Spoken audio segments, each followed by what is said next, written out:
Bismillahirrahmanirrahim. Assalamualaikum warahmatullahi wabarakatuh. Halo Sobat Sosial Waalaikumsalam semua. warahmatullahi wabarakatuh. Selamat pagi, selamat siang, selamat malam. Kembali lagi di Podia Kesos, podcast video kesejahteraan sosial spesial pada Hari Anti Korupsi Sedunia.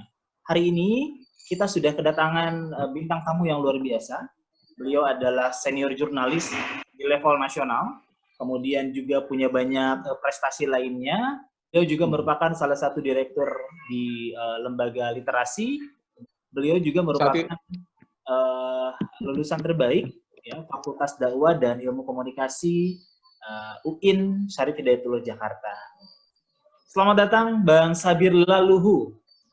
Selamat datang, terima kasih buat Zaki, Zia, dan Karina. Terima kasih sudah mengundang saya malam ini. Terima kasih Bang Sabir sudah meluangkan waktu ya bisa bertemu dengan sobat sosial semua di Pesos ID. Baik.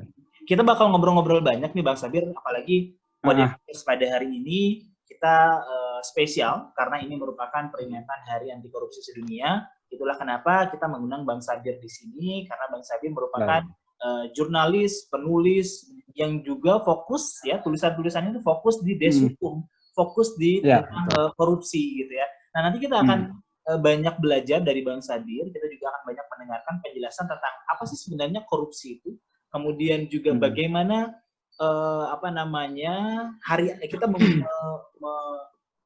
bagaimana kita memaknai Hari Anti Korupsi itu. Dan yang satu lagi ini yang tak kalah penting adalah Menteri Sosial kita yang baru-baru ini terkena kasus korupsi, dan ini juga menjadi pembahasan yang hangat ya di tengah para mahasiswa Kesos, di tengah para pekerja sosial, di tengah para tenaga kesejahteraan sosial. Kita lihat perspektif para jurnalis ya, perspektif Bang Sabir tentang kasus ini. Oke, sebelumnya Bang Sabir ini merupakan Presiden Mahasiswa Fakultas Ilmu Dakwah dan Ilmu Komunikasi UIN Syarif Hidayatullah Jakarta periode 2010-2011. Kebetulan beliau presiden pada saat itu, saya wakil sekretarisnya. Wow. Yang kebetulan masalah administrasi saya banyak berguru sama beliau, Bang Sabir, ada lagi satu namanya Jai. Dua orang ini yang menggembleng saya masalah kesekretariatan, surat menyurat dari 2008 saya bergabung di HMI sampai lulus. Jadi kalau udah masalah surat salah cuma dua pilihannya, robek, lempar, kontrol, alt, del, save, habis itu suruh ingat bikin lagi sendiri. Nah itu. Tapi ya itu cara senior kita, itu cara senior kita menggembleng, bukan berarti kasar, tapi mendidik kemandirian, kemapanan. Kira-kira itulah yang saya ingat dari Bang Sabir. Lalu Bang Sabir, kita mau tanya-tanya sedikit nih. Menurut Bang Sabir, secara general, korupsi itu apa sih Bang?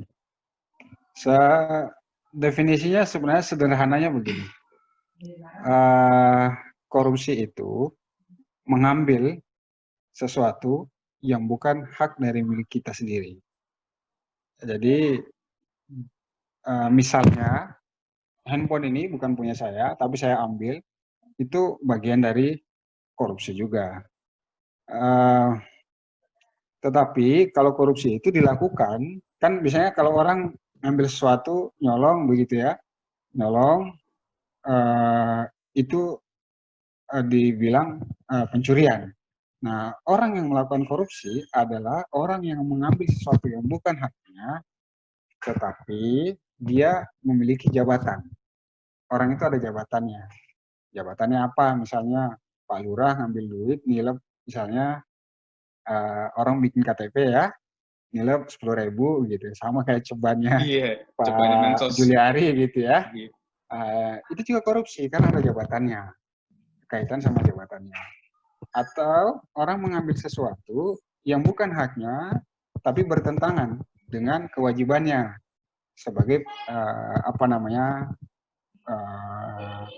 pejabat publik, baik sebagai ASN dan sebagainya. Penyalahgunaan wewenang gitu ya Bang ya? Iya, jadi ada deliknya di situ. Atau misalnya melakukan pemerasan dalam jabatannya, misalnya bagi dong duit 5.000 nih, ini administrasi untuk mengurusi sesuatu.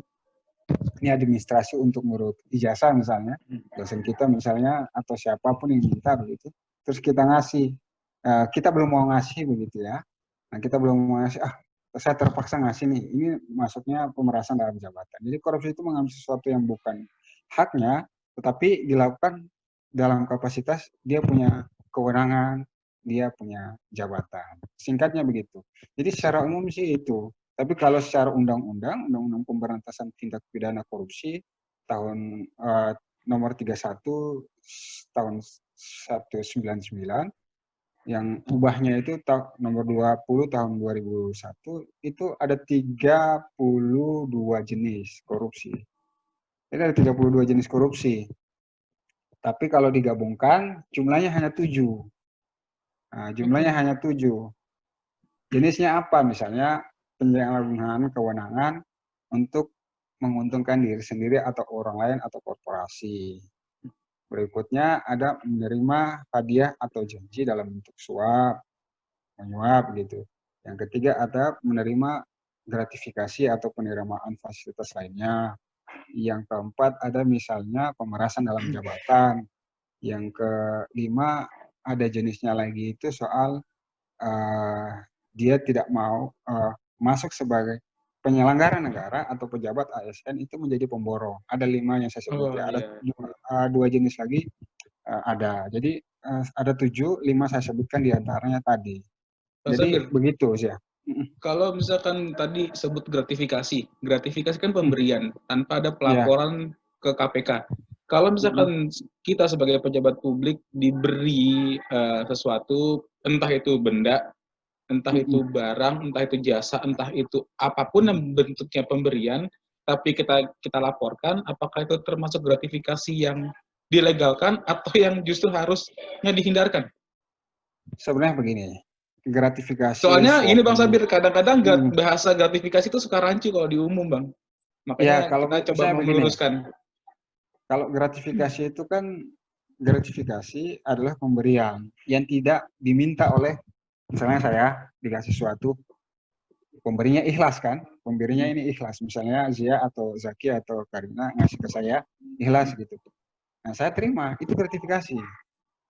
Gratifikasi misalnya saya jabatannya apa? Dosen kah, atau PNS biasa kah, ASN biasa, atau menteri, penyelenggara negara itu banyak jenisnya, ada menteri, gubernur, bupati, wali kota, ada anggota DPRD, anggota pimpinan DPRD, anggota DPR, dan sebagainya. Nah, ketika ada pemberian sesuatu, misalnya Zia ini mau mengurusi sesuatu Zia. Saya ini ASN, misalnya di kantor Dirjen Dukcapil. Zia mau mengurusi sesuatu. Kan saya nggak minta nih, misalnya. Saya nggak minta. Untuk mengurus administrasi nggak minta sama sekali. Tapi Zia ngasih ke saya. Apa yang Zia kasih itu bentuknya misalnya uang. Itu barang ya. Bentuknya barang kan uang. Barang lainnya misalnya buah-buahan.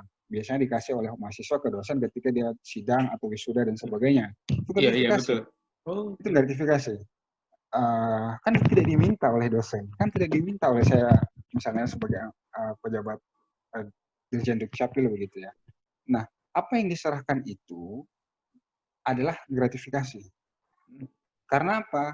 Ada ketentuan yang dilarang pasal 12B besar dan pasal C besar di Undang-Undang Pemberantasan Tindak Pidana Korupsi. Di Undang-Undang Penyelenggaraan Negara yang bersih dari KKN, korupsi, kolusi, dan nepotisme juga ada larangan untuk menerima itu. Nah, ketika menerima bentuknya apapun, maka harus dilaporkan ke KPK. Sekecil apapun, Bang ya? Sekecil apapun. Ya. Tapi Bang, ini paling saya penasaran Bang, mohon maaf saya potong. Gratifikasi dengan memberi itu kan tipis banget ya.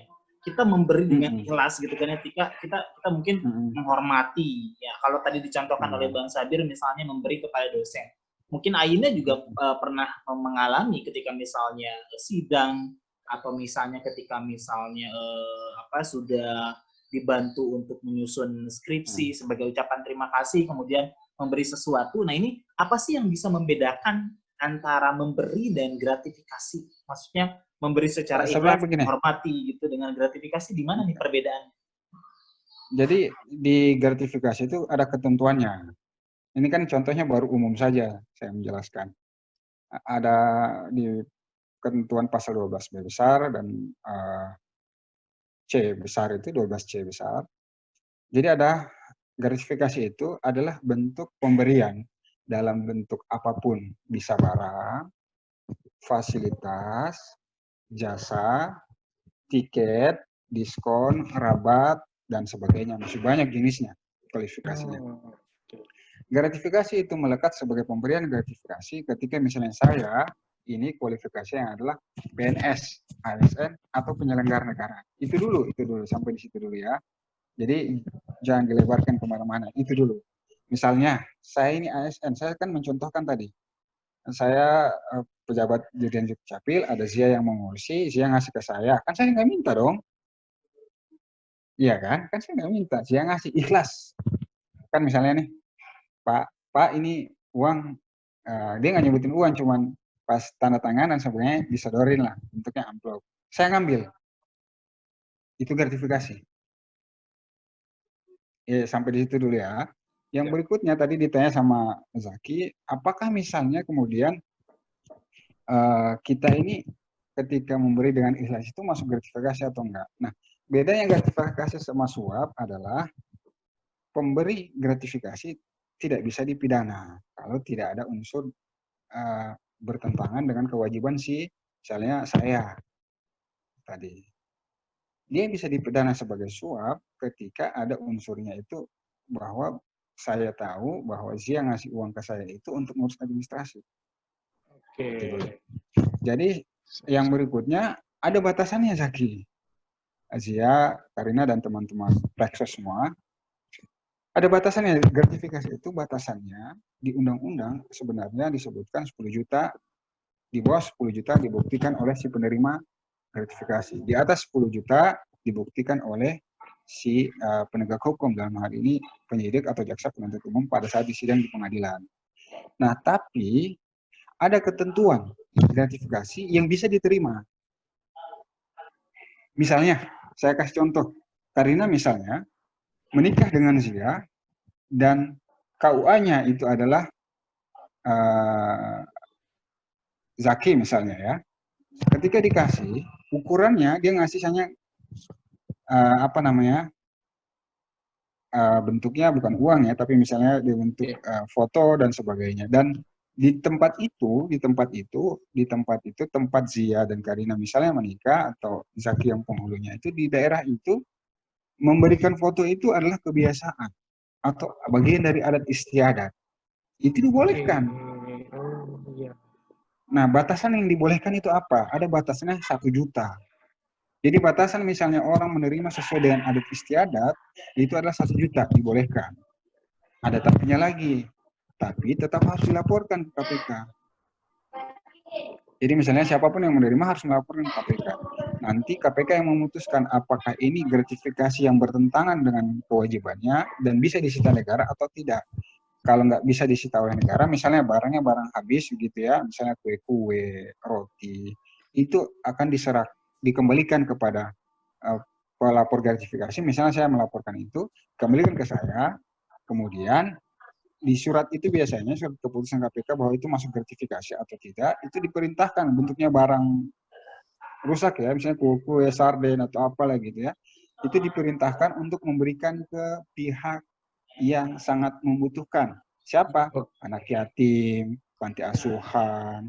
Tapi ada syaratnya, harus difoto untuk bukti bahwa itu sudah disalurkan. Kayak gitu. Jadi berhentinya di situ. Siap. Nah, jadi dari misalnya dari unsurnya itu bisa masuk pidana, ada yang tidak bisa masuk pidana, ada yang beralih dari pidana gratifikasi menjadi suap, ada juga. Itu. Jadi ada 3 jenis yang bisa beralih bentuk itu. Nah, kemudian ada contoh bagus. Di Hari Peringatan Anti Korupsi ini, KPK itu memberikan penghargaan kepada 3 orang pelapor terbaik gratifikasi. Salah satunya itu kalau saya tidak salah ingat, Kepala KUA di Kota Cimahi. Dia melaporkan 16 kali. Setiap orang ngasih misalnya bentuknya sedikit, ya cuma belasan juta lah kalau dihitung ya. Kalau dihitung, ada yang ngasih untuk nikah, uang ongkos ongkos Jalan. dia itu jalan, ongkos bensin, ada yang ngasih kue, dilaporkan semuanya. Dan dia mendapat penghargaan itu dari KPK gitu loh. Dia merasa bahwa cari aja beritanya nanti ya, cari wali kota KUA Cimahi laporkan gratifikasi terima penghargaan KPK. Itu dia melakukan, bentuknya kecil-kecil. Tapi apa yang ditangkap dari nilai ini bahwa si penerima gratifikasi khususnya yang diberikan penghargaan ini itu mendapat apresiasi. Nah, untuk gratifikasi ini siapapun dia sebenarnya begini. Gratifikasi ini banyak orang yang menyebutnya sebagai dasar dari sumber korupsi. Jadi kalau gratifikasi tidak ada, nah itu kan dilaporkan ya. Nah, bagaimana kalau nggak dilaporkan? Nah, di pasal 12C Undang-Undang Pemberantasan Tipikor itu tindak pidana korupsi disebutkan bahwa batasan melaporkan ke KPK itu 30 hari.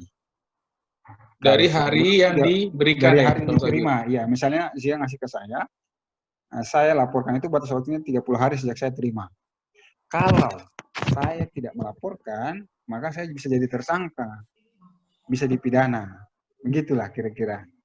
Nah, kalau dilaporkan sebelum itu bisa dia tidak dijadikan tersangka. Gitu ya. Jadi unsur gratifikasi itu diterima kepada siapa? Setiap orang, dia itu pegawai negeri atau penyelenggara negara. Pegawai negeri itu kayak misalnya cuma PNS biasa, ASN biasa.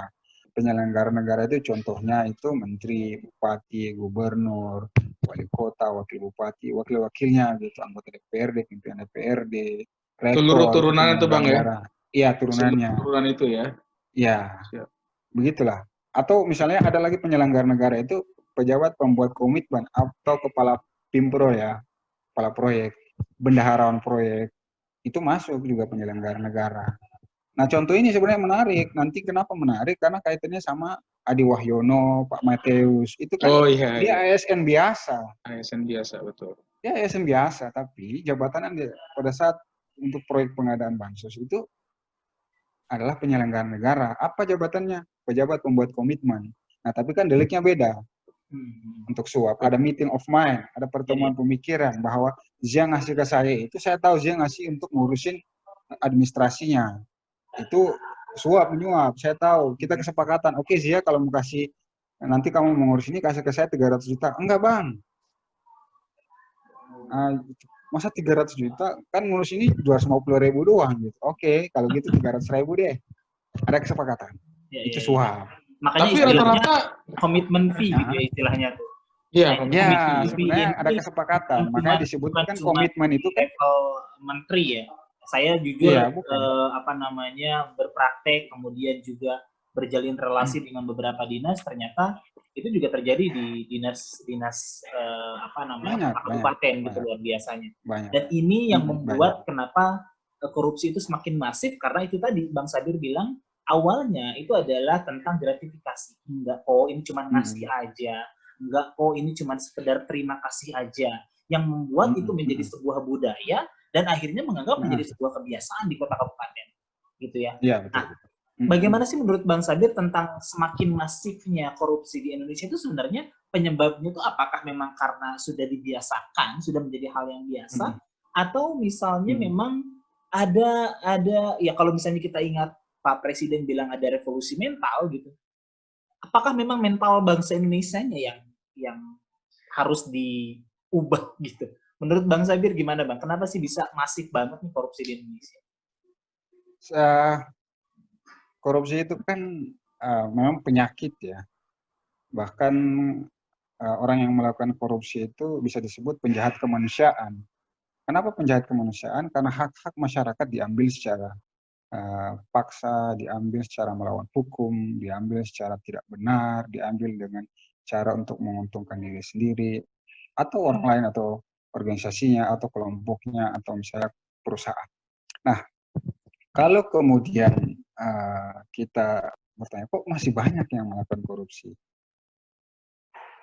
Kalau saya, di tulisan saya yang terbaru, saya menulisnya begini, bahwa korupsi, orang melakukan korupsi itu dia sejak dalam pikiran, sejak dalam niat, sejak dalam tindakan. Nah, kalau di dalam pikirannya, di dalam niatnya, itu sudah misalnya tidak mau melakukan korupsi, pasti korupsi nggak ada. Sederhananya begitu. Nah, itu pertama. Yang kedua, ini soal uh, tidak adanya keteladanan. Keteladanan dari para pejabat publik. Para pejabat publik seringkali bilang, saya tidak melakukan korupsi. Saya kasih contoh deh konkretnya. Menteri Sosial, Pak Juliari, Peter Batubara, itu kan waktu itu caleg 2019. Di kampanyenya itu, babat korupsi, Indonesia hebat. Dia korupsi. Tidak ada keteladanan. Yang kedua. Yang ketiga, kenapa tidak ada korupsi? Seperti yang disebutkan sama Zaki tadi, seolah-olah ini berdasarkan penelitian banyak pihak, penelitian KPK, penelitian lembaga survei, penelitian lembaga universitas, lembaga penelitian ilmiah, itu banyak penelitian menyebutkan korupsi itu terjadi karena ada sikap permisif. Permisif kita itu kayak dibilang sama Zaki tadi tuh, bahwa ini kan sudah biasa, ya udahlah ambil aja gitu. Jadi kita seolah ya nggak apa-apa dia ngasih, ya nggak apa-apa diminta kok, kayak gitu. Yang nggak apa-apa ini yang membuat kita akhirnya ya udahlah, orang akhirnya ini yang disebut sebagai Zaki tadi budaya gitu ya, seolah-olah membudaya. Itu faktor ketiga. Faktor keempat adalah pendidikan karakter. Pendidikan karakter itu seperti di lembaga pendidikan formal ya, itu seperti seolah-olah tidak terlalu dimasuk dengan baik gitu. Pendidikan formal kita lebih banyak soal siapa ranking 1, 2, 3, 4, berapa nilai matematikamu, berapa IP kamu, berapa IP-mu, berapa gelarmu apa gitu ya. Tapi tidak terlalu banyak pada pendidikan karakter. Sorry Bang, saya potong Bang. Berarti Bang Sabir setuju Bang di sini kalau kita masuk ke dalam pembelajaran, apakah ke depannya materi anti korupsi ini wajib atau harus masuk ke dalam kurikulum belajar Bang? Oke, di nanti level saya manapun. Iya, nanti saya sambung ke situ ya. Siap. Di pertanyaan Zia. Nah, yang kelima soal pendidikan anti korupsi, nilai-nilai integritas dari keluarga, dari ibu, dari bapak. Sebelum kita bicara nilai-nilai integritas, saya Muslim, yang lain kan agama Kristen, Katolik, Konghucu, Hindu, Buddha, dan sebagainya. Di agama kita, itu semuanya sudah mengajarkan berbuat baiklah kepada manusia lain. Ya kan? Benar nggak? Berbuat baik itu ke manusia lain. Tanpa pamrih, itu pertama. Betul. Yang kedua, jujur, berkata jujur. Dalam agama saya disebutkan, berkatalah yang benar meskipun itu pahit dan menyakitkan bagi kamu. Yang ketiga, ada soal kita berbuat adil. Yang keempat, ada soal kita bertanggung jawab. Masih banyak lagi tuh. Nilai-nilai itu kemudian yang masuk di dalam nilai integritas KPK ada 9 plus 1 jadi 10, diantaranya jujur, ada adil, sederhana, bertanggung jawab, kemudian apalagi saya lupa ada 9 ya, 9 plus, ada sabar gitu ya, 9 plus 1 jadi nilai integritas. Nah, jadi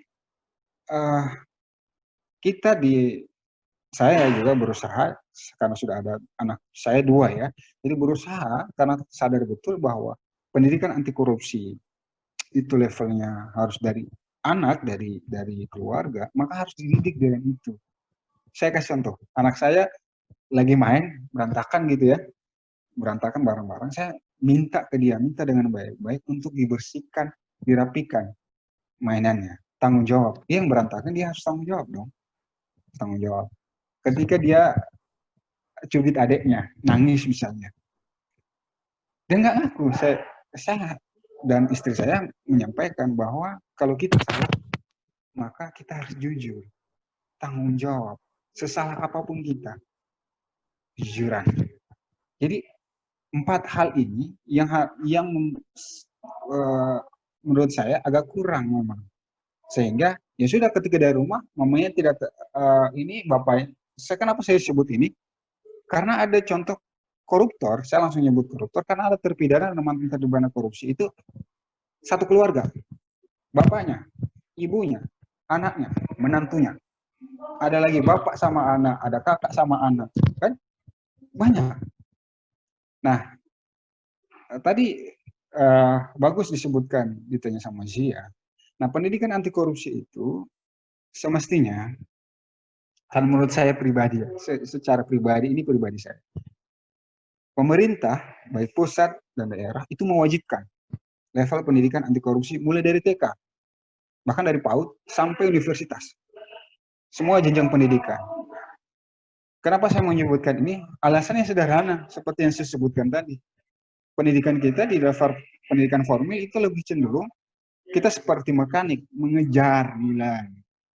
Anak saya hebat, ranking 1, anak saya hebat, ranking 2, anak saya hebat matematika, anak saya hebat bahasa Arab, anak saya hebat bahasa Inggris.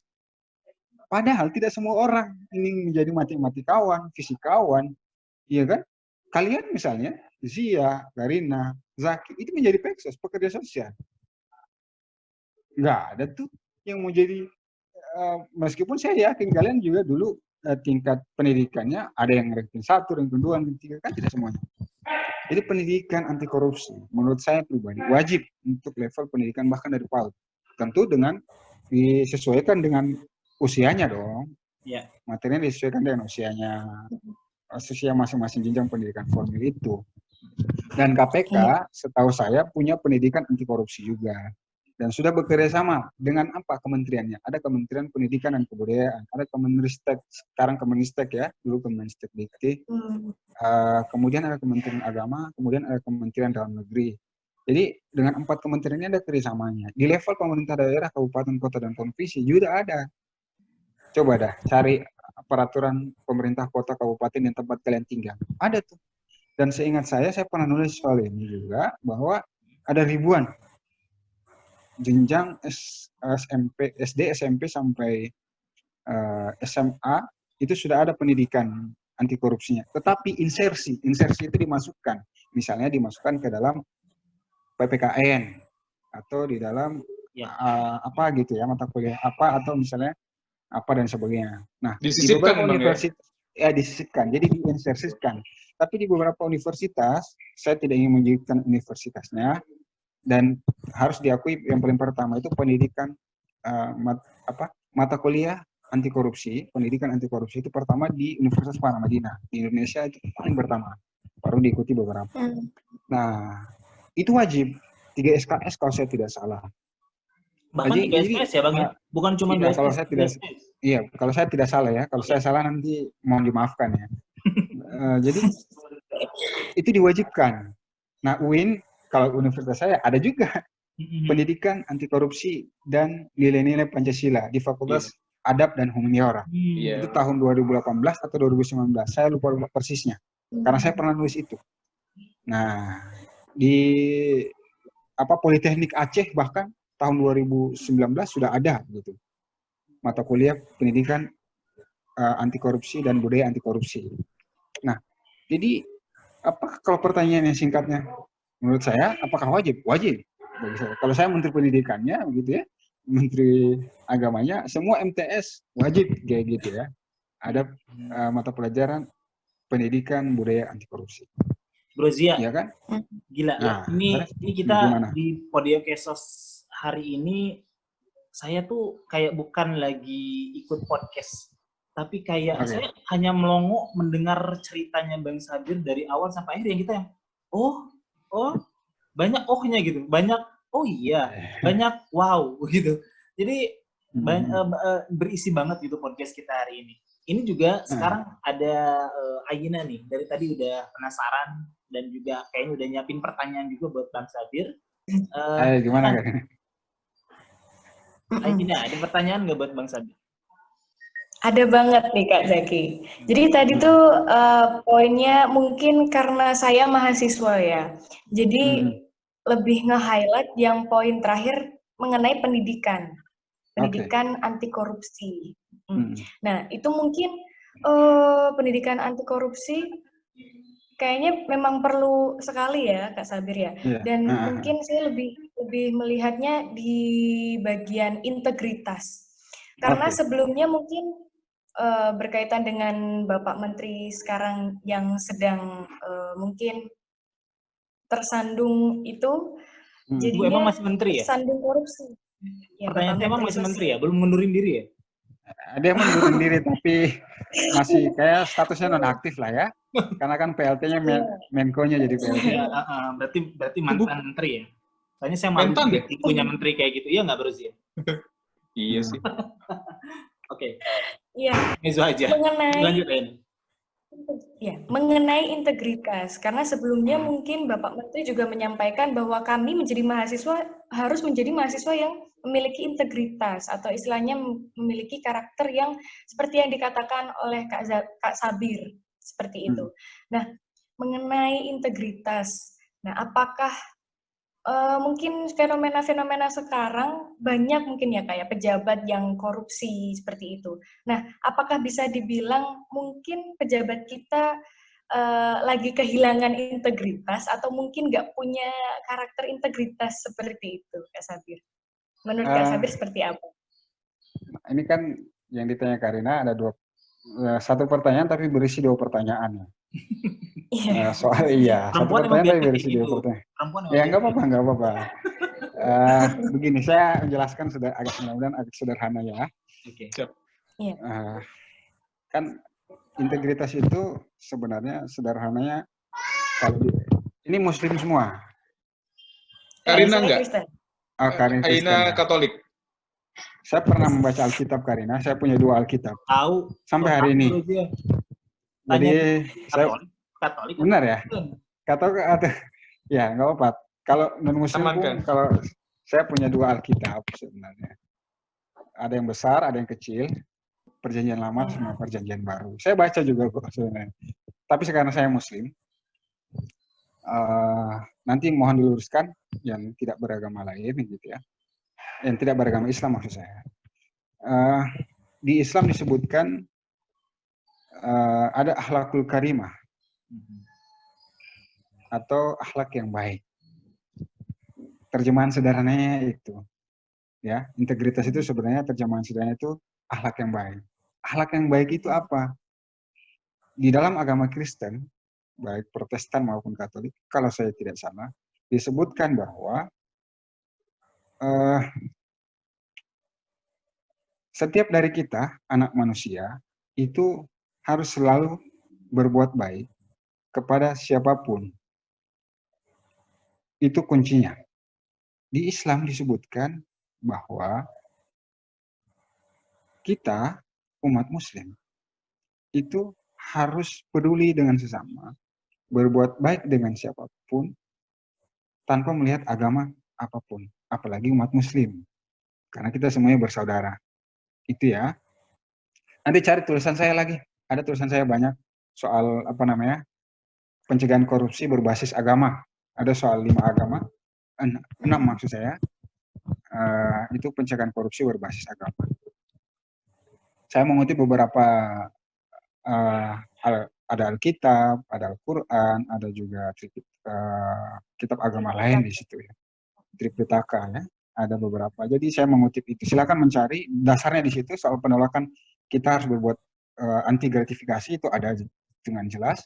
Bahkan itu kalau saya tidak salah di Alkitab disebutkan, saya lupa ayatnya dan pasalnya di Alkitab, tapi bunyinya kalau saya tidak salah ingat bahwa ada seorang anak dan bapak ketika melakukan suatu pengurusan tanah kepada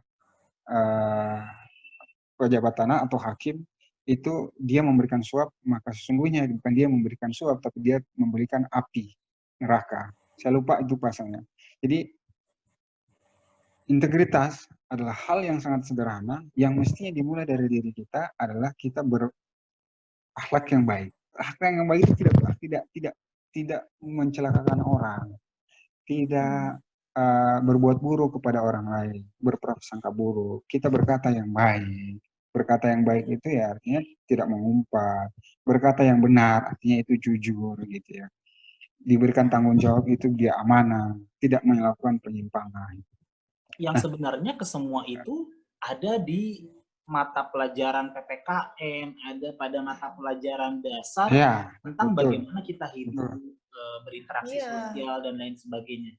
Nah, ini Iya. yang menjadi pertanyaan, apakah memang salah di pelajarannya atau tidak? Tadi Bang Sabir menyinggung tentang bagaimana isi dari kurikulum mungkin ya, itu lebih menekankan kepada ya kalau saya lihat dari kurikulum secara umum lebih menekankan kepada secara teoritisnya itu bagaimana, secara idealnya itu bagaimana. Saya melihat kurikulum di Indonesia selalu berpandang bahwa idealnya itu seperti ini, tanpa melihat cara untuk mencapai idealnya itu gimana sih caranya. Misalnya tadi tentang bagaimana berperilaku, perilaku baik itu melakukan atau menghormati orang tua, sayang kepada adik misalnya dan lain sebagainya. Nah, tapi untuk mengarah ke sana, perlu nggak sih ada penjelasan lebih lanjutnya? Atau misalnya lebih rinci lagi dari itu, atau itu justru didapatnya di kehidupan nyata, bukan di sekolah? Sebenarnya begini, sekolah itu kan kita harus ngakuin ya, kalau kita sekolah dan kuliah, hidup kita lebih banyak di sekolah dan tempat kuliah di kampus. Benar nggak sih? Iya. Waktu kita lebih banyak habis di situ. Kita pulang capek, sekolah, kemudian itu dan sebagainya, kuliah.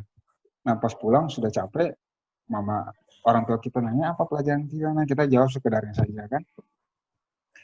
Nah, karena waktu kita banyak di sekolah dan kampus, misalnya yang kuliah itu, maka memang pendidikan karakter itu sangat penting, harus juga hadir di situ. Jadi tidak hanya mengejar nilai, tidak hanya mengejar kapan kita lulus dan kemudian kita kerja, tidak.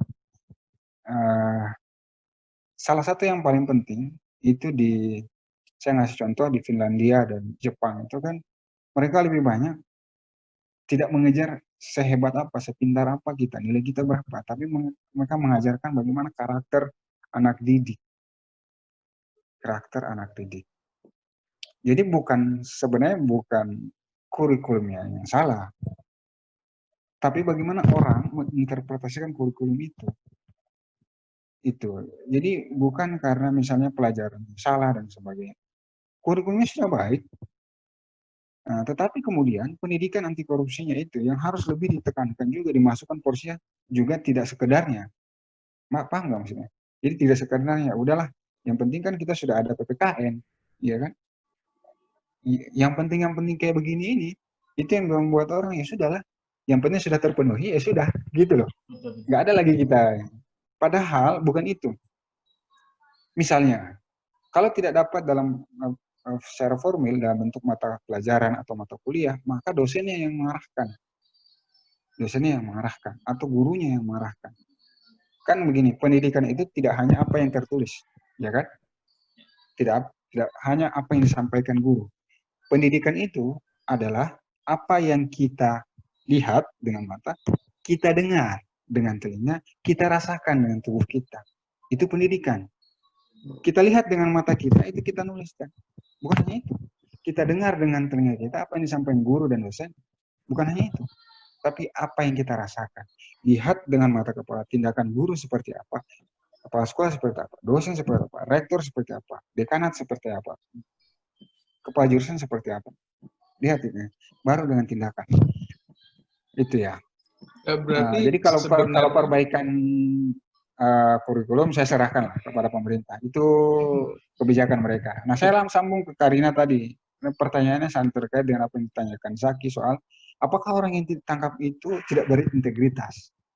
Kalau yang sudah korupsi dan terbukti bersalah, saya yakin iya. Sebenarnya kan, saya ada tulisan saya soal bebal tak persudahan itu. Kalau di koran itu kan singkat ya. Kalau di media online kumparan, saya nulis agak panjang. Nah, saya mengutip perkataan Pramoedya Anantatur bahwa orang terpelajar itu sudah harus jujur sejak dalam pikiran, apalagi dalam tindakan. Itu Pramoedya pernah menyebutkan demikian. Nah, kan koruptor itu kan ya kan tahu sendiri, mereka kan terpelajar itu loh. Ada yang profesor, ada yang doktor, ada yang SH, ada yang MH, ada yang SOS, ada yang SAG, ada yang banyak lah ya, jenisnya banyak tuh. Ada yang pendeta, ada yang ustadz, ada yang banyak lah ini ya. Nah, saya tidak ingin ini pernyataan saya tidak ingin menyudutkan masing-masing agama ya, tidak mau. Tapi saya ingin jadikan contoh saja gitu ya. Nah, mereka kan orang-orang berpendidikan.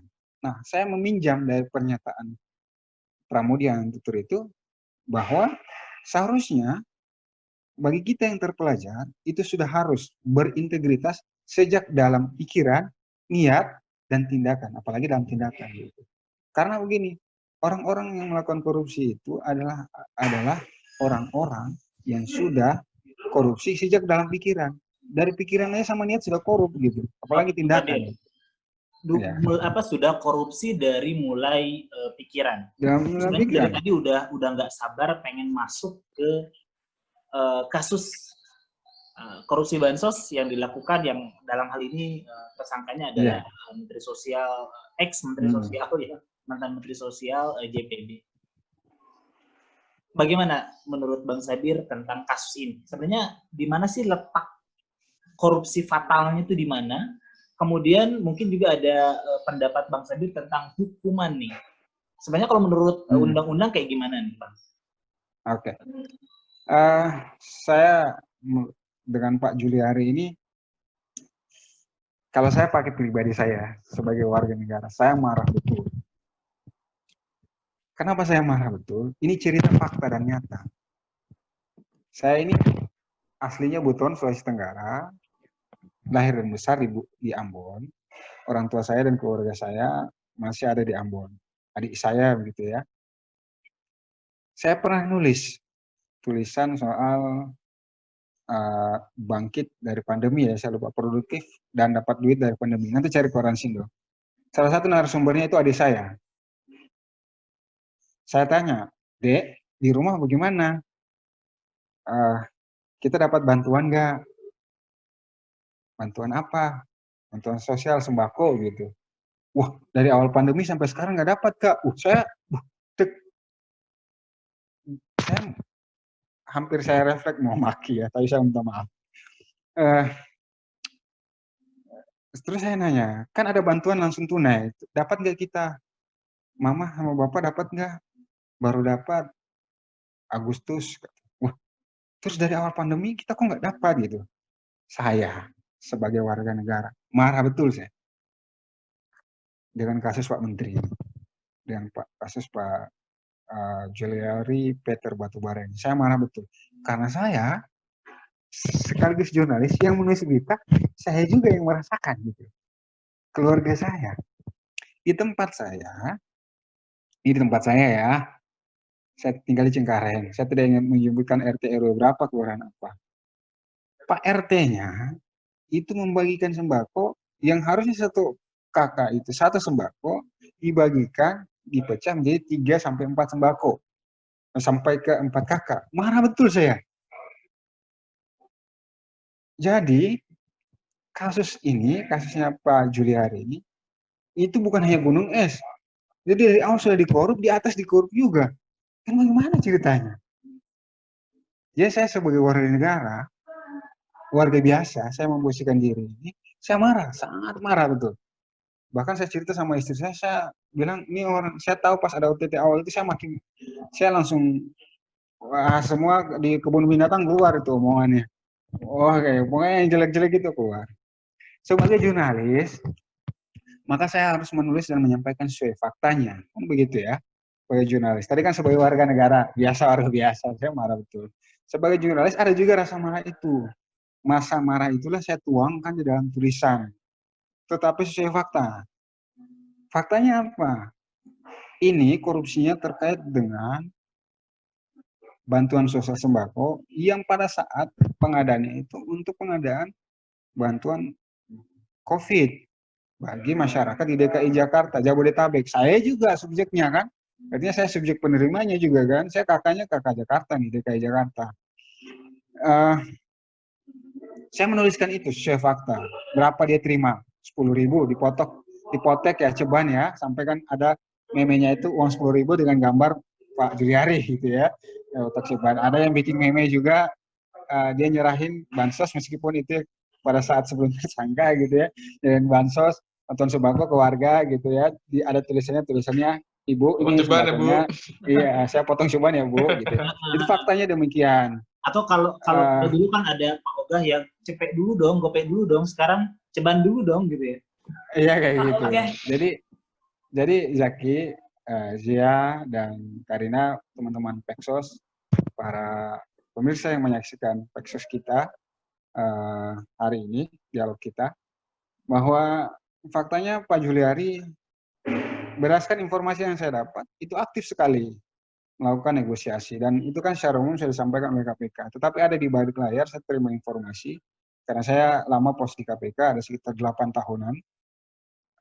Beberapa sumber saya menyebutkan bahwa dia di dalam pertemuan dengan AW Adi ya, tersangka AW, kemudian ada lagi Hari, maksudnya bukan di dalam pertemuannya, tapi maksudnya dalam proses komunikasi mereka ada pertemuan-pertemuan para pihak ini, itu aktif sekali negosiasinya. Bahkan kan diakui oleh tersangka Adi Wahyono bahwa bukan hanya 10.000, tidak diwajibkan, jadi kan variatif. Artinya di Potek itu variatif lah ya, dari 300.000 paket sembako itu. Nah kalau sudah hitungan demikian, dan ada lagi bahwa dalam taping atau sadapan para pihak ini, para terduga dan pihak-pihak terkait, ya para tersangka maksud saya, dan pihak-pihak lainnya itu ada soal komunikasi bahwa minta uang untuk ini, minta uang untuk ini. Ya udah Pak, ada si A misalnya gitu. Ya udah kumpulin ya, buat apa? Seperti yang diberitakan, saya mengutip dari berita Tempo, itu uangnya dipakai buat dia sewa jet. Karena kan di dalam beberapa hari ini dia kan sembako ke Kalimantan, terus ada lagi ke Malang gitu ya. Kalau saya salah, mohon maaf, nanti baca saya koran Tempo atau majalah Tempo. Termasuk tapi itu karena ada flight yang nggak ada flightnya, tiba-tiba diajak ke tempat tertentu kan? Kayak gitu. Jadi karena jadi di situ juga menunjukkan keaktifannya. Belum lagi kita bicara sadapannya. Belum misalnya tim KPK melakukan surveilansi atau misalnya di Kuntit gitu ya, melakukan proses intelijen, ngawasin, ketemu dan sebagainya. Jadi ya itu faktanya demikian. Meskipun fakta yang sudah ditemukan KPK atau diungkap oleh media, saya perlu pembuktian di persidangan kan. Artinya kan dugaan itu sudah ada. Dan dalam proses misalnya kita bicara penetapan tersangka dan sebagainya, KPK kan sudah ada alat buktinya. Jadi tidak bisa kemudian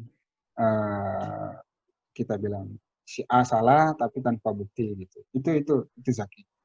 Ini saya melihat Bang Sabir menyampaikan penjelasan seperti penyidik, teringat saya dengan judul berita di Kumparan tertanggal 18 Juli 2017. Ya, saya tahu siapa yang ngomong itu. Bang Sabir nggak asing. Jadi di Kumparan ini, Sobat Sosial, tanggal 18 Juli 2017, headline-nya, Fahri terus bela Novanto, _2, IKTP disebut mega korupsi, mana uangnya? Lalu, yang lebih menariknya lagi, salah satu mantan fungsionaris, kita sebut saja lah partai, salah satu founder Partai Keadilan, yang akhirnya menjadi Partai Keadilan Sejahtera, Fahri Hamzah, mengungkapkan kekesalannya kepada wartawan KPK. Di sini tercatut nama Bang Sabir. Saya enak nih lihat tuh wartawan namanya Sabir. Wartawan apa penyidik nih? Sampai bilang sisi jurnalismenya mati. Ini 8 tahun sampai kena sindir narasumber, ini suatu prestasi sebenarnya. Saya sebagai wartawan juga di Radar Depok, ketika kena sentil sama narasumber, itu suatu kebanggaan sebenarnya. Bang Sabir gimana? Menarik perhatian gitu kan ya? Iya. Saking ngerinya nih satu gitu kan ya? Itu ada cerita di balik itu, Pak, panjang. Iya, itu gimana Bang Sabir tuh? Kita mau dengar tuh ceritanya tuh. Saya ingat itu. Saya cari kemarin beritanya itu. Itu panjang. Saya sudah bikin tulisannya tersendiri. Tapi saya tidak mau cerita di sini ya, karena saya harus konfirmasi ke Bang Fahri. Saya menghormati dia sebagai Wakil Ketua DPR waktu itu, Bang Fahri Hamzah.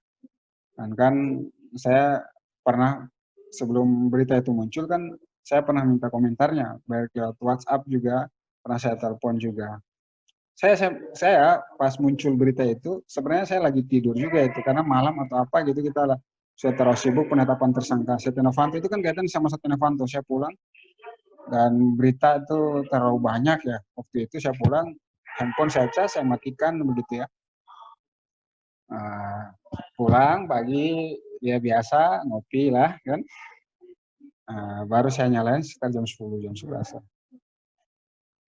Wah ini kok banyak WhatsApp. Waktu itu kalau nggak ya banyak WhatsApp yang masuk nih. Kok di Twitter banyak yang mention saya. Kok di grup-grup wartawan termasuk grup kantor itu kok saya banyak yang mention saya. Terus di situ ada banyak yang nyebutkan Bang Fabir dicari Fahri Hamzah nih. Ada apa nih? Cari Fahri Hamzah begitu waktu saya cari-cari lah kan. Saya minta sama teman wartawan yang di DPR, teman Koransina yang di DPR itu, bagi dong omongannya Pak Fahri Hamzah itu. Dia ngomong apa sih, dikirim lah ini kan omongannya. Kaget saya, waduh, saya cari beritanya kan, buka handphone, saya cari, mana nih, wah kok nggak ada sih, cuma beberapa cuma bilang Fahri enak sama wartawan KPK gitu, nggak ada namanya nih. Di Twitter ada juga yang mention saya, banyak kan, ada yang masih post di KPK, ada yang sudah nggak post lagi di KPK, mantan wartawan yang post di KPK begitu ya. Kok saya langsung saat itu juga kalau saya tidak salah ingat saya WhatsApp atau apa gitu ya, dan saya mention di Twitter, saya bilang sama Bang Fahri kalau saya tidak salah ingat, Bang Fahri Hamzah, saya kenal sama abang punya nomor saya, kita pernah telepon, saya pernah WhatsApp. Kalau abang nggak suka sama saya, bisa kan kontak saya gitu. Apa saya salah apa sama Bang Fahri? Gitu. Saya nanya kayak gitu ya kurang lebih ya. Persisnya saya lupa tapi kurang lebih begitu. Nah akhirnya singkat cerita bahwa ya udahlah kita biarin aja. Ngapain toh nggak ada urus, kita bukan wartawan KPK gitu kan, premisnya disebutkan itu ada wartawan KPK. Ingat yang pos liputan di sini, ini wartawan di sini itu bukan wartawan KPK tapi wartawan yang pos liputan di KPK. Beda, frasanya beda, diksinya beda, artinya beda. Wartawan KPK adalah wartawannya KPK. Wartawan pos liputan di KPK adalah wartawan dari media massa yang tempat liputannya di KPK. Saya misalnya Koransino dan MNC News Portal itu wartawan Koransindo, bukan wartawan KPK. Tapi saya pos liputan di KPK, beda, definisinya beda. Makanya akhirnya kita bilang ya udahlah ngapain dia nyebutnya kan wartawan KPK, sedangkan kita kan bukan wartawan KPK. Gitu lah kira-kira. Kita balik dasar-dasar logika. Ya Lydia tadi masih anget banget kayaknya karena mahasiswi yang baru belajar dasar-dasar logika. Bahkan yang soal ini, pasal yang disangkakan ke mereka kan pasal penerimaan suap, ya kan? Penerimaan suap itu Pak Juliari, Awi, sama Matius, ya. 3 orang ini kan disangkakan menerima suap. Disangkakan diduga menerima suap dengan pasal-pasal suap, gitu ya. Kalau Adi dan Matius disangkakan pasal benturan kepentingan dalam pengadaan barang dan jasa, pasalnya 12 huruf I. Iya, sebagai PPK dan sekaligus mereka karena kan Matius punya perusahaan kan yang ikut ternyata juga dalam pengadaan bansos. Iya, yang ditunjuk langsung.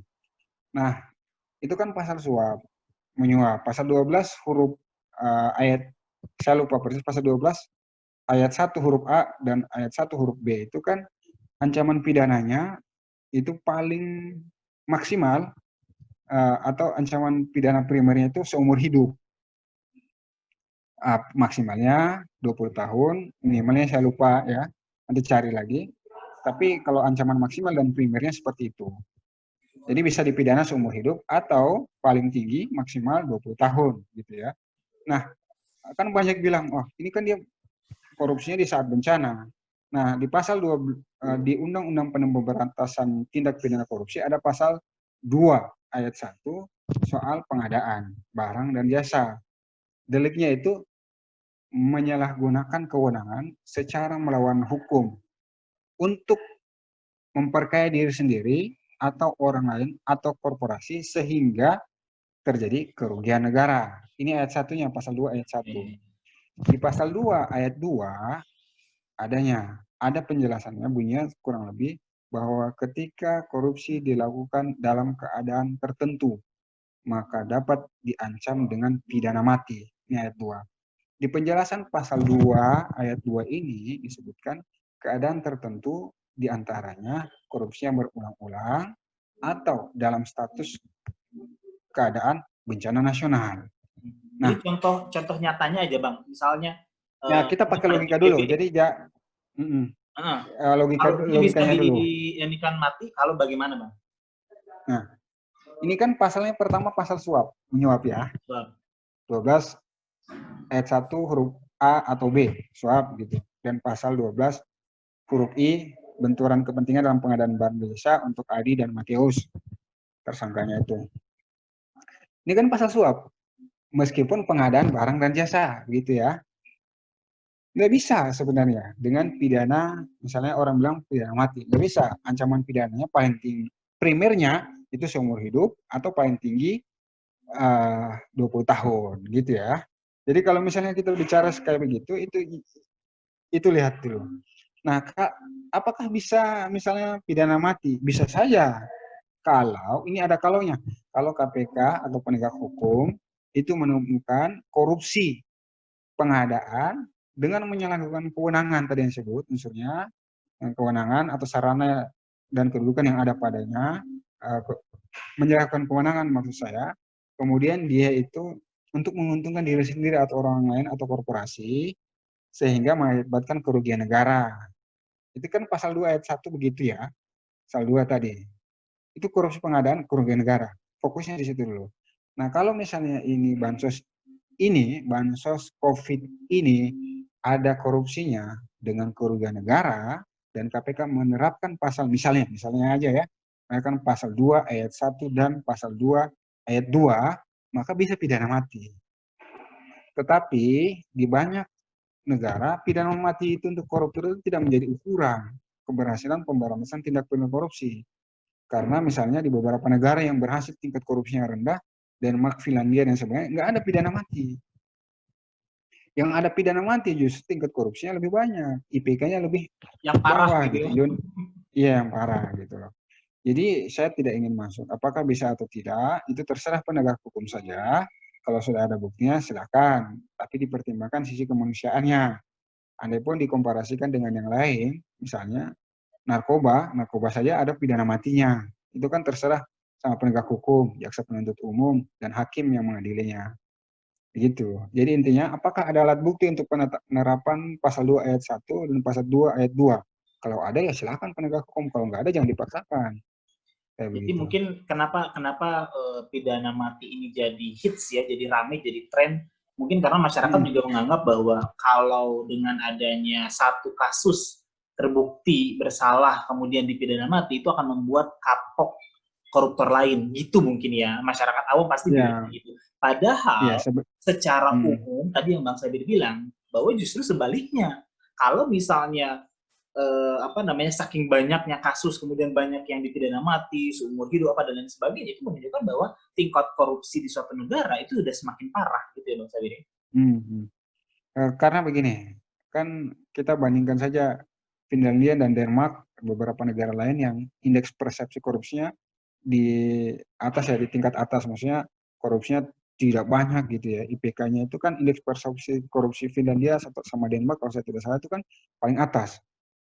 Nah, itu tidak ada hukuman mati. Nah, Indonesia, Cina, itu indeks persepsi korupsinya itu rendah banget di urutan IPK-nya itu rendah. Nah, yang IPK-nya tinggi itu tidak ada pidana mati untuk koruptor. Di negara-negara yang ada pidana matinya, justru indeks persepsi korupsinya di bawah. Kayak gitu. Jadi ketentuan aturan perundang-undangannya itu yang IPK-nya tinggi, tidak ada ketentuan undang-undang pidana mati, ternyata ketentuan pidana mati yang di negara yang korupsinya lebih banyak itu ada aturan pidana mati. Artinya kan sebenarnya gini, penerapan pidana mati belum tentu menjadi ukuran sebuah negara itu bebas dari korupsi, belum tentu. Ya, jadi kita ibaratnya mangga tuh mangga lah, membandingkan mangga dengan mangga, apple to apple membandingkan apel dengan apel, ya kan, jeroan to Samsung to jeroan, Samsung membandingkan gitu ya. jeroan gitu ya. Jadi Yang protes katanya Bang, kenapa selalu Apple to Apple, kenapa nggak Samsung to Samsung atau Oppo to Oppo katanya. oh gitu ya. Kenapa nggak mango to mango gitu kan? Atau Makanya banana to banana iya kan kan, kayak gitu. ada anak-anak Iya. mahasiswa kayak gitu. Iya, sebenarnya Iya. Bang Sabir masuk yang tadi hukuman mati tidak menjamin kesuksesan negara memberantas korupsi. Berarti sama aja ketika organisasi itu dimatikan tidak menutup kemungkinan ideologi itu akan mati, gitu ya Bang Sabir ya? Saya bilang begini, organisasi apapun kan begini, yang tidak bisa dipenjara adalah pikiran kan. Fisik boleh dipenjara, tapi pikiran tidak bisa dipenjara kan begitu. Uang orang koruptor aja dipenjara masih melakukan korupsi kok. Apa faktanya? Ada kan? Korupsinya menyuap malah. Menyuap ditahan nih terpidana di Sukamiskin, dia ngasih suap ke lapas Sukamiskin, ke lapas ditangkap pula kan gitu. Ada Yang lagi. yang tanda tangan suka miskin masuk semua ke penjara. Iya Iya. kan Bang Sabir? Ya kayak gitu loh. Iya kan? Tanda tangan di batu itu batu prasastinya. Yang tanda tangan di batu prasasti lapas Sukamiskin pas apa namanya rekonstruksi ulang, bukan, pada saat apa namanya dia dibangun kembali gitu, renovasi ulang. Iya. Dia ditangkap juga. Masuk semua. Kayak gitu lah. Jadi perbandingan itu kita lihat. Memang paling penting sebenarnya dalam konteks pemberantasan korupsi itu, saya sepakat dengan banyak orang, termasuk KPK ya, penindakan sangat perlu untuk orang tidak melakukan korupsi, untuk kerusakan parah akibat korupsi itu tidak, dampak korupsi tidak terlalu besar dalam sebuah objek yang dikorup. Tapi sisi lain pendidikan anti korupsi dan pencegahan korupsi harus ada. Makanya saya bilang bahwa kalau kita sebaiknya para pejabat publik, amtenar ya, amtenar itu maksudnya pegawai negeri atau aparatur sipil negara itu sudah seharusnya berintegritas sejak dalam pikiran, niat, dan tindakan. Jadi harus melakukan itu. Karena kalau kita masih korupsi sejak dalam pikiran, sudahlah, pasti masih banyak ada orang yang ditangkap. Jadi jangan harap bahwa kita pidana mati diterapkan itu kemudian tidak ada korupsi, nggak bisa. Kan gitu. Ada yang dipidana seumur hidup, masih juga ada banyak korupsi kan. Saya kasih contoh lah, sederhana aja lah. Kasus narkoba apa kurangnya? Kan banyak yang dipidana mati. Masih juga narkoba berkeliaran, kan kayak gitu. Tapi ini bukan berarti saya ingin membandingkan dua hal yang, oh ya udahlah, nggak apa-apa pidana mati aja. Yang penting toh masih bisa dipidana gitu, bukan itu. Tapi maksud saya jangan sampai kemudian kita euforia, oh bisa dipidana nih Pak JPB, Pak Judari, Pak Awe, Pak Mateus gitu. Nggak bisa begitu. Ya harapan saya sebenarnya kalau dilihat ini buat para pekerja sosial ya, para pekerja sosial, bagi saya juga, bagi teman-teman, bagi semua yang menyaksikan tayangan kita hari ini, dimanapun posisi kita, nggak usahlah kita terlalu banyak memberikan apa itu definisi integritas, berintegritas, nggak usah lah. Tapi kita mulai saja dari diri sendiri. Jujur dan tolak pemberian dalam bentuk apapun pada saat kita bekerja sebagai pegawai negeri. Iya kan? Karena kalau kita nggak menolak dari awal, sudahlah. Sudah pasti itu. Sudah pasti kita akan terbiasa. Ya sudahlah, ini kan toh cuman uang terima kasih, toh ini uang rokok, toh ini uang bensin, toh ini uang pulsa, kayak gitu-gitu lah ya. Padahal kan, aduh, yang kebiasaan-kebiasaan itu yang membuat orang, ya udahlah kan ini kebiasaan, kayak gitu. Dan yang saya sebutkan ini uang bensin, uang rokok, uang apalagi itu ya, uang pulsa, itu jadi sandi komunikasi korupsi yang dipakai para koruptor yang ditangkap sama KPK. Bahkan ada yang bilang sesuai nomor dengan sepatu buku lah. Jong Bang Sabir ya? Iya, ada buku saya. Ada yang bilang nomor sepatu lah. Buku. Berapa ukuran nomor sepatumu, ya kan? Berapa baterai yang kamu pakai kalau senter? Wah, bahaya juga kan kayak gitu. Jadi itu. Nah bagi para pekerja sosial, harapan saya ya buat Zia, Zaki, Karina dan teman-teman, untuk yang menyaksikan podcast kita juga, mulai saja dari diri sendiri. Nggak usahlah kita pikirin orang lain. Nggak usah terlalu pikirin definisi anti korupsi itu apa. Nggak usah terlalu banyak pikirin berintegritas. Kita sejak kita lahir, sejak kita kecil, orang tua kita pasti menasihati. Nah, jangan sakiti orang lain. Nah, jangan ambil bukan punya milikmu sendiri. Nah, kalau nyontek nggak boleh. Kalau salah tanggung jawab, akui salah. Mulai saja dari diri kita. Jadi nggak usah terlalu, definisi korupsi itu ini, kayak gitu ya. Mulai dari diri sendiri. Jadi ketika kita besar, ketika kita menjadi pejabat, menjadi ASN, PNS, kita bekerja di pemerintahan, pemerintah daerah, kabupaten atau kota, kita sudah mikir, oh nggak boleh kayak gitu. Oh ini nggak boleh. Tolak saja dari awal. Itu Zaki, Zia, dan Karina. Iya. Ain, ada Bang yang mau tanya Sabir, nggak, Ain? saya mau nambahin tadi Kang. Gimana? Bang, tadi kan kalau korupsi itu bukan hanya timbul dari niat, tapi juga ada kesempatan. Kang Sabir. Betul. Iya, iya. Betul. Ya. Terus mungkin tambahannya, saya sebagai mahasiswa nih, Kak, mau nanya, kira-kira kaum milenial tuh harus seperti apa? Mungkin ada beberapa universitas yang tadi disebutkan ada nih yang nggak punya pendidikan anti korupsi. Nah, ini harus menyiasatinya seperti apa gitu kan? Melihat fenomena-fenomena yang sekarang sedang terjadi seperti itu. Kemudian mungkin ada pesan-pesan juga untuk kaum milenial mengenai budaya anti korupsi. Memang menjadi sebuah kesadaran kan, memang seluruh elemen bangsa bahwa ya budaya anti korupsi ini memang harus istilahnya disadarkan seperti itu dari kecil gitu, sedari kecil, sedini mungkin seperti itu. Ya.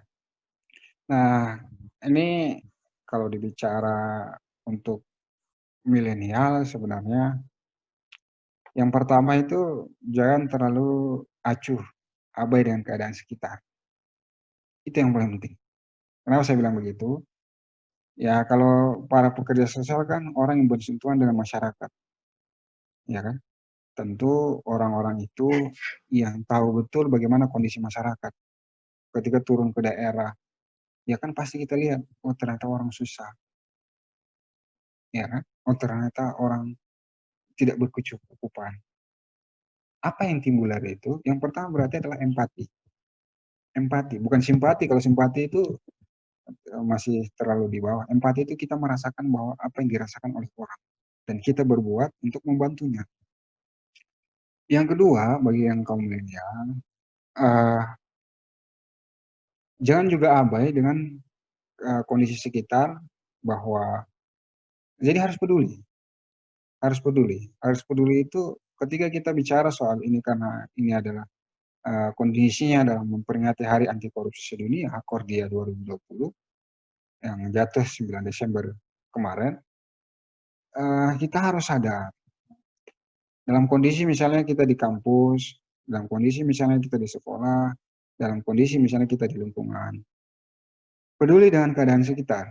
Peduli dengan keadaan sekitar itu dalam semangat anti korupsi adalah kita lihat, ada nggak sih sesuatu yang menyimpang dari yang dilakukan oleh di kampus, di sekolah, atau di lingkungan sekitar. Kalau ada, sampaikan, perbaiki, datangi para pengambil kebijakan di level masing-masing itu, di lingkungan kita lah, di sekolah lah, di kampus lah. Bagi yang aktif di lembaga pers sekolah atau lembaga kampus, misalnya yang di mading dan sebagainya, kalau ada penyimpangan, sampaikan, informasikan ke publik. Saya tidak ingin mengajak orang untuk berbuat jahat ya, bukan, tapi sampaikan itu, kritik itu, agar apa? Untuk perbaikan. Jadi yang pertama adalah empati, yang kedua adalah peduli. Yang ketiga, kalau tadi disebutkan, adalah bertindak. Ya kan? Ketika mendapatkan sesuatu maka bertindak. Jadi tanpa empati, peduli, pasti kita nggak akan bisa bertindak sebaik mungkin. Iya kan? Nah, di level misalnya kita bicara soal kampus tadi, soal pendidikan dan sebagainya, eh, mahasiswa itu adalah bukan harapan terbesar, salah satu harapan terbesar ya. Jadi salah satu, banyak harapan besar bangsa kita ini, salah satunya adalah mahasiswa. Sejak mahasiswa, itu harus bersikap kritis. Jangan kuliah, pulang gitu ya. Atau ya jangan kuliah, pacaran, pulang. Jangan kuliah, pacaran, pulang. Aktiflah di organisasi. Saya tinggal menyebutkan saya asal organisasi mana. Baik itu organisasi primordial itu kedaerahan, atau organisasi profesi seperti kalian, pekerja sosial, atau di organisasi apa namanya UKM atau BEM atau himpunan mahasiswa jurusan dan sebagainya aktif di situ. Dan kita aktif di situ sebagai mahasiswa, maka kita akan tahu bahwa ternyata masyarakat itu butuh bukan hanya gelar kita, SAG, Eskom, SOSI, atau apa ya, Master Sosial, MSW, BSW. Oh. Kalau kata Tan Malaka, kita itu, kalau kita yang terpelajar ini, yang bergelar-gelar ini, nggak mau membantu masyarakat bawah, maka tidak usahlah kita mendapat gelar dan pendidikan itu tidak sangat diperlukan. Jadi apa yang paling penting? Yang paling penting itu tindakan. Empati, peduli, tindakan. 3 hal ini menurut saya yang harus, ya kita bolehlah suka dengan K-pop, kita bolehlah suka dengan drakor, kita bolehlah suka dengan apa namanya game online, kita bolehlah dengan gaya begini, nggak masalah. Tapi kita harus ingat, kita hidup, kita ini manusia kan makhluk sosial kan, ada orang lain yang membutuhkan kita, ada orang lain yang kita butuhkan. Nah, kita tidak akan berdiri sendiri. Kita butuh manusia lain. Manusia lain sebagai makhluk sosial ya berbuat, saling membantu, peduli gitu.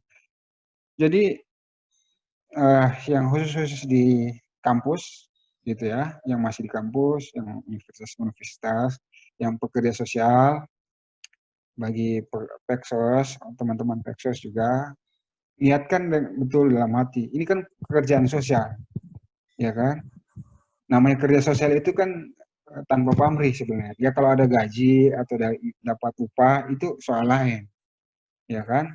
Tapi niatkan, ya, siapa tahu kita kan makhluk berkeyakinan, kita makhluk yang percaya sama Tuhan, ya Maha Pencipta. Siapa tahu dengan kita ikhlas, kita berbuat baik tanpa pamrih, itu Tuhan itu akan melipat gandakan satu kebaikan dengan 70 kebaikan. Kan begitu, bahkan dari 70 kebaikan akan dilipat gandakan dengan 100 kali. Jadi 1 kali 700, 70 kali 700. Ya mungkin gaji kita hari ini kita Peksos ya cuma 1 sampai 3 juta. Siapa tahu Allah membisikkan atau Tuhan kita membisikkan atasan kita memberikan bonus yang lebih besar. Kan mungkin kita nggak tahu. Itu atau kita mendapatkan penghargaan dari lembaga yang tidak kita kira-kira. Itu kan rezeki.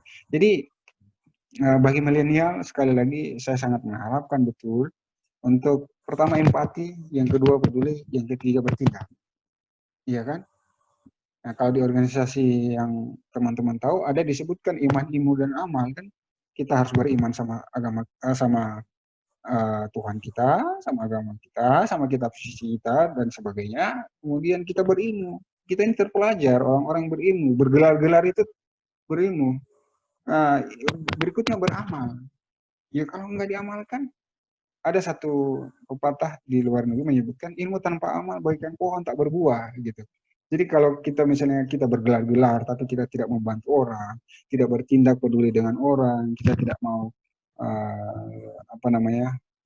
peduli dengan lingkungan kita, tetangga kita, ya sudahlah.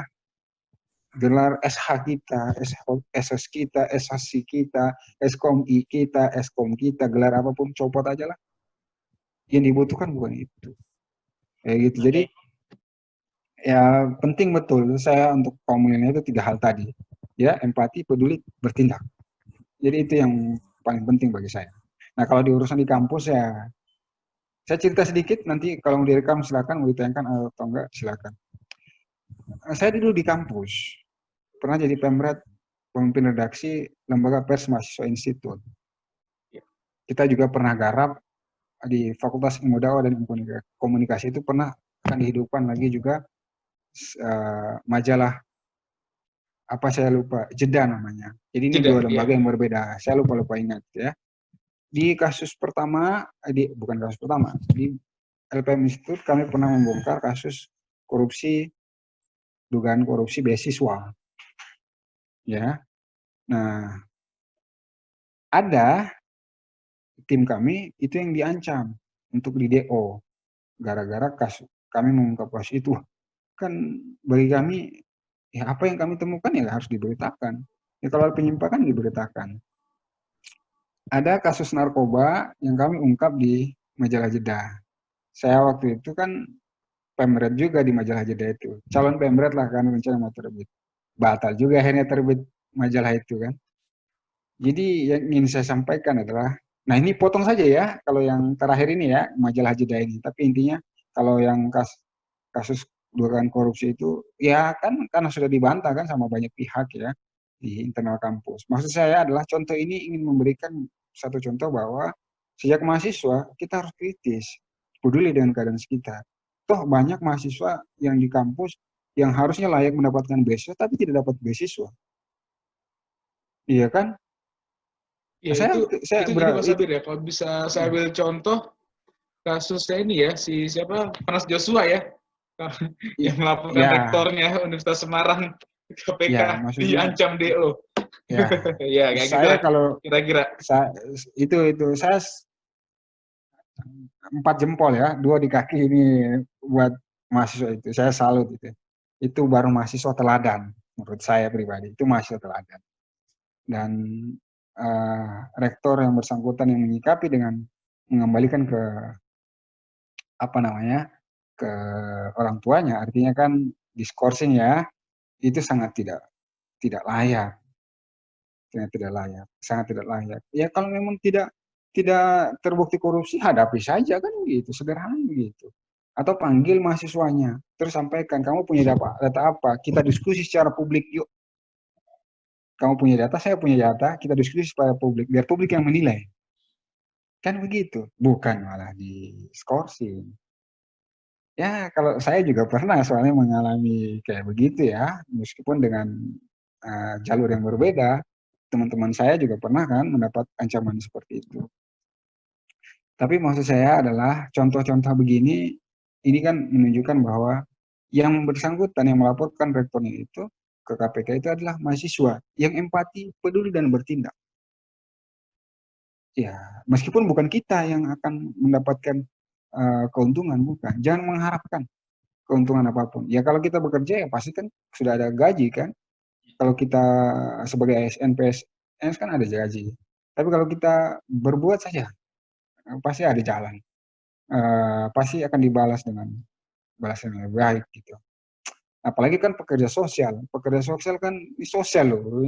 Namanya sosial kan hidup dengan sosial adalah kesetiakawanan nasional. Ini lagi yang saya mau tambah ya. Pak Juliari Peter Batubara itu mensos kalian, para pekerja sosial yang saya hormati. Mantan mensos.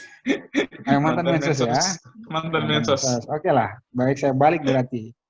Tersangka Juliari Peter Batubara selaku Menteri Sosial. Langsung dibalik ya, premisnya langsung dibalik. Ya, saya balik saja ya, selaku Menteri Sosial. Itu tersangka ditahan sebelum peringatan Hari Kesetiakawanan Nasional HKSN 2020 bertepatan 20 Desember. Jadi dia setia kawan nggak? Kayaknya sih enggak ya. Bukan bukan kesekuatan sosial nasional ya. Bukan bersetia kawan sosial.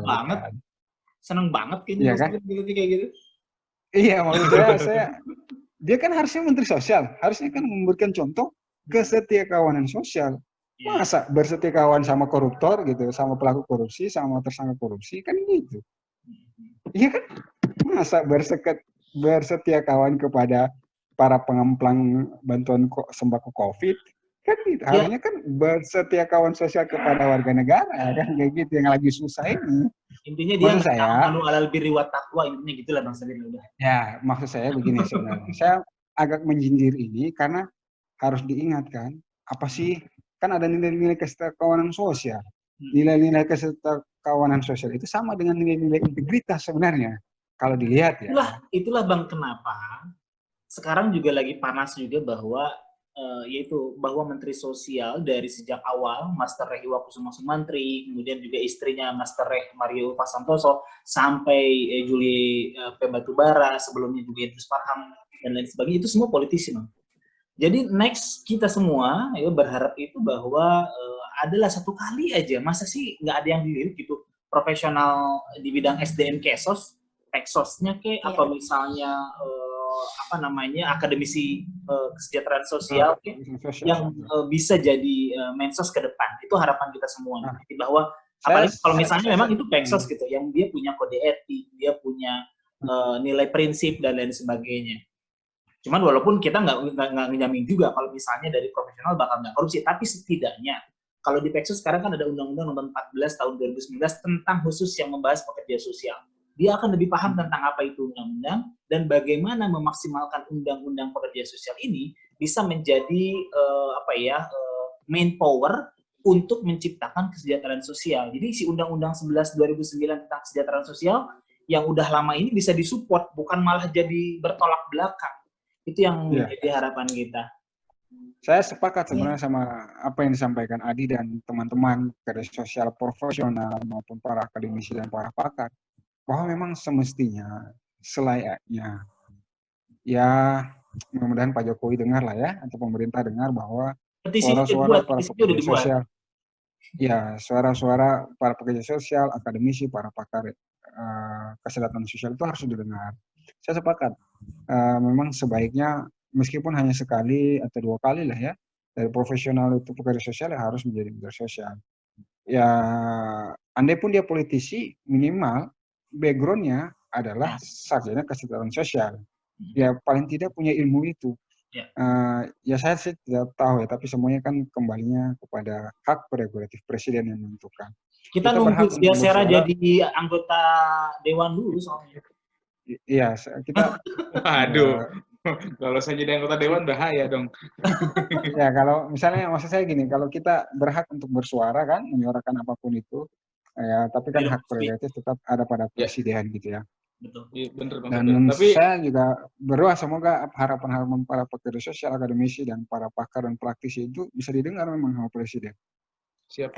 Untuk perlu diingat untuk sobat sosial semuanya yang mendengar podcast kita kali ini, untuk sedikit penyegaran, ada 3 mensos yang pernah ditangkap dan semua itu politisi. Yang pertama Bakhtiar Hamsyah di periode 2001-2009, Idrus Marham di 2018, dan terakhir JPB Juliani Peter Batubara di 2020. Yaitu sekedar memori saja bahwa ada 3 mantan Menteri Sosial yang pernah diciduk atau ditilang lah sama KPK.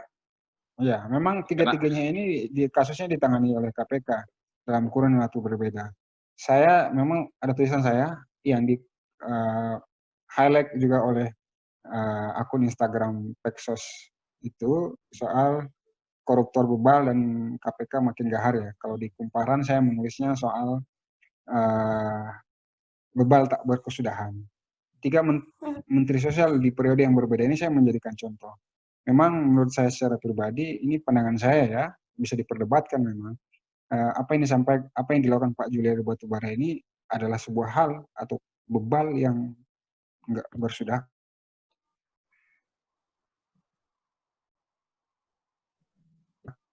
Halo, Bang Sabir. Ada lagi yang mungkin mau ditanyakan atau apa? Bang Sabir, luar biasa. Ini mungkin akan menjadi podcast Kesos terpanjang sepanjang sejarah kita. Oh gitu ya. Waduh, bahaya juga saya paling. Ini keren Bang, ini keren Bang. Kalau misalnya ibarat kata ini isi semua nih, daging semua nih isinya nih. Jadi gini Bang Sabir. Jadi gini Bang Sabir. Waktu kita meeting 2 minggu lalu nih, kan kita sempat meeting Peksos ID Team, pengen saya sodorkan ke Kang Zaki. Ini ada beberapa hari-hari nih yang diperingati di Desember, ada hari anti korupsi. Kang Zaki ngasih tahu saya, bisa nggak sih Video Peksos ini ngangkat hari anti korupsi? Bisa, Kang. Punya narasumber, ada satu, Kang. Siapa? Senior saya di UIN. Nanti saya kontak, Kang. Ngepost KPK udah lama. Ya, kira-kira itu Kang Sabir. Bang Sabir, kenapa bisa Bang Sabir yang saya kontak kemarin itu? Ya, siap. Karena menurut saya, Bang Sabir yang punya kompetensi di sini. Ya, kalau dari sisi saya sebagai wartawan, ya, sebagai penulis buku juga ya, gitu ya. Makanya saya kaitkan sama Hari Kawanan Sosial Nasional, HKSN, gitu. Karena kan 2 hari ini kan berdekatan.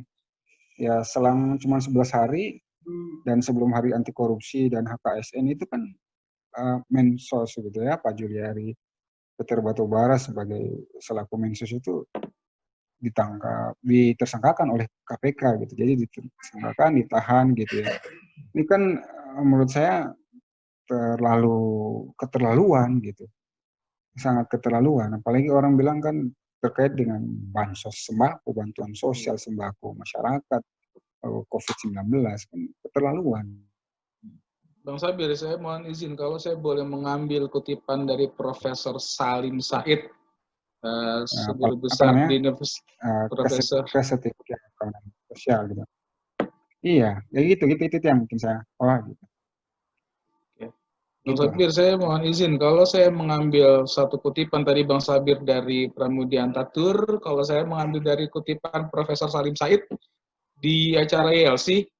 Kalau tadi kita bahas pendidikan kita sudah cukup tinggi, cukup memadai, berarti yang membuat Indonesia nggak maju itu karena mungkin orang-orang yang kita pilih, yang yang bersumpah di atas Al-Quran, Bible, dan segala macam bentuk kitab suci lainnya, itu tidak takut dengan Tuhan. Betul ya Bang Sabir ya?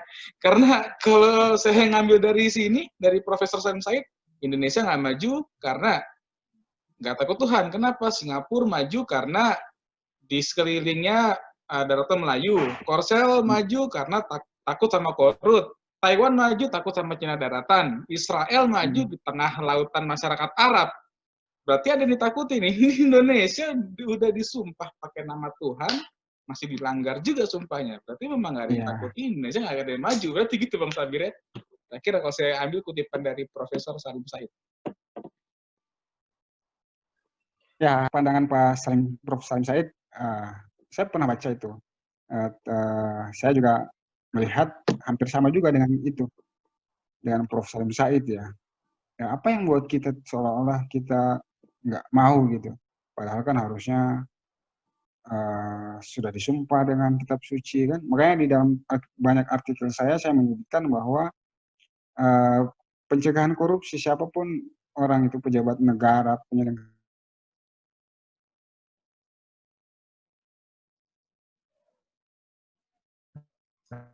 pejabat publik itu langsung atau janji jabatan yang tak berbekas, fakta integritas itu hanya tulisan yang hanya sekedar ucapan saja, pencegahan korupsi itu hanya retorika, ya sudahlah, korupsi pasti terjadi lagi. Artinya apa?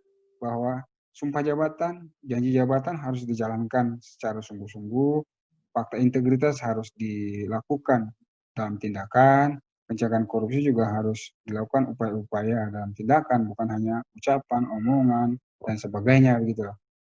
Bang Sabir, sekali lagi saya ucapkan terima kasih sudah bisa bergabung di Peksos ID.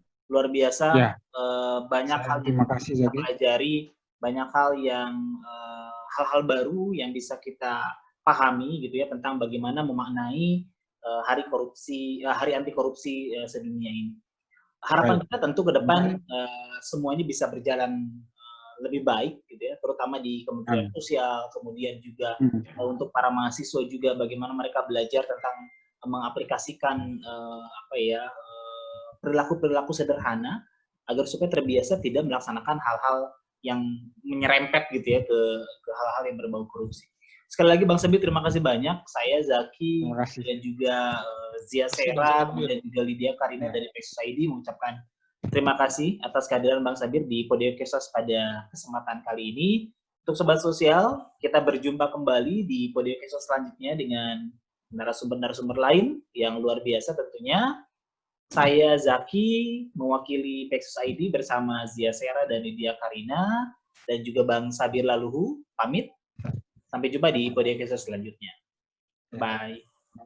Ya, Assalamualaikum warahmatullahi wabarakatuh. Terima kasih Bang Sabir atas waktunya, Bang. Sama-sama. Assalamualaikum warahmatullahi wabarakatuh. Waalaikumsalam Bang Sabir.